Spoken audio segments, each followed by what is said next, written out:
was already very clear when BJP started talking about Ab Ki Baar 400 Par that this was a complete fantasy. That last time in 2019, thanks to the tragedy in Pulwama and the response in Balakot and the conversion of the election from what should have been a referendum on the economic failures of the first term of Mr. Modi, it became instead a national security election in 2019, and as a result, they maxed out in a number of states. Bharat के राजनीतिक परिदृश्य में चुनावों ने हमेशा ही देश के भविष्य को आकार दिया है। 2024 के लोकसभा चुनाव भी कोई अपवाद नहीं है और यह एक ऐसी प्रक्रिया है जिसे पूरे देश में उत्सुकता से देखा जा रहा है। कांग्रेस सांसद शशि थरूर ने हाल ही में भाजपा के नारे अब की बार 400 पार को एक पूर्ण कल्पना बताया है।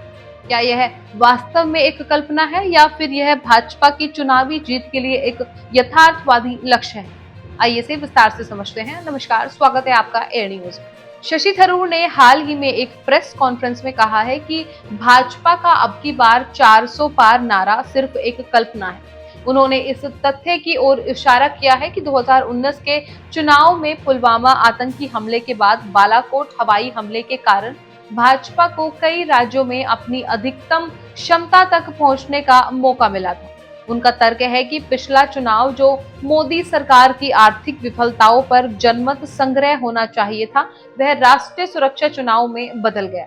थरूर ने यह भी दावा किया है कि 2024 के लोकसभा चुनावों के 5वें चरण के मतदान के बाद भाजपा के गढ़ों में न्यूनतम मतदान हो रहा है। उन्होंने कहा, उन सभी 11 राज्यों में उन परिणामों को दोहराना असंभव है और हम इसे बहुत स्पष्ट रूप से देख रहे हैं। भाजपा के गढ़ों में न्यूनतम मतदान और मतदान के आंकड़ों में उल्लेखनीय गिरावट देखी जा रही है, जबकि कांग्रेस के उम्मीदवार और भारत गठबंधन के उत्साह आकर्षित किया है। मतदान अच्छी संख्या में किया गया है, हमारा विश्वास और भी बढ़ गया है। आपको बता दें कि थरूर के दावे का समर्थन करने के लिए कुछ सबूत मौजूद हैं। चुनाव आयोग के आंकड़े के अनुसार 2024 के चुनावों के 5वें चरण में मतदान 2019 की तुलना में उन सभी 11 राज्यों में कम रहा, जहां भाजपा को 2019 में महत्वपूर्ण जीत मिली थी। उदाहरण के लिए उत्तर प्रदेश में मतदान 67.63% से गिरकर 56.90% हो गया, जबकि राजस्थान में मतदान 64.9% से गिरकर 59.29% रह गया। हालांकि यह ध्यान रखना महत्वपूर्ण है कि चुनाव अभी भी जारी है और परिणाम की भविष्यवाणी करना असंभव है। भाजपा अपने मजबूत चुनावी तंत्र और करिश्माई नेता प्रधानमंत्री नरेंद्र मोदी के लिए जानी जाती है। 2019 के चुनाव में भी भाजपा के खिलाफ व्यापक विपक्षी गठबंधन होने के बावजूद वह अपने स्वयं के दम पर पूर्ण बहुमत हासिल करने में सफल रही। अब की बार 400 पार का नारा भाजपा द्वारा अपने 2014 के चुनावी अभियान के दौरान इस्तेमाल किया गया था। उस वर्ष भाजपा ने 282 सीटें जीती थी, जो अब तक के उसके सर्वोच्च प्रदर्शन से कहीं अधिक थी। 2019 के चुनाव में भाजपा ने अपनी सीटों की संख्या और बढ़ाकर 303 कर ली। अन्य पार्टियों द्वारा भी चुनावों में महत्वाकांक्षी लक्ष्य निर्धारित किए गए हैं।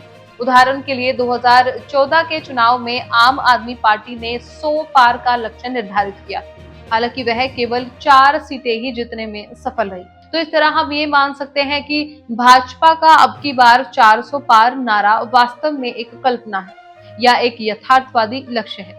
यह तय करना जल्दबाजी होगी। चुनाव अभी भी जारी है और अंतिम परिणाम भविष्यवाणी करना असंभव है। हालांकि थरूर का विश्लेषण कुछ वेद बिंदु उठाता है जो चुनाव के परिणाम को प्रभावित कर सकते हैं। केवल समय ही बताएगा कि भाजपा अपना लक्ष्य हासिल कर पाती है या नहीं। फिलहाल इस रिपोर्ट में बस इतना ही। इस मुद्दे से जुड़े कोई भी सवाल या अपने विचार आप हमें हमारे कमेंट में लिख सकते हैं और इसी तरह की देश और दुनिया की तमाम खबरों के लिए चैनल को सब्सक्राइब करके बेल आइकन को दबाना ना भूलें, ताकि आने वाले समय में आपको हमारी महत्वपूर्ण वीडियो की नोटिफिकेशन समय से प्राप्त हो सके। फिर मिलती हूँ एक नई अपडेट के साथ, तब तक के लिए आप देखते रहिए एयर न्यूज। नमस्कार।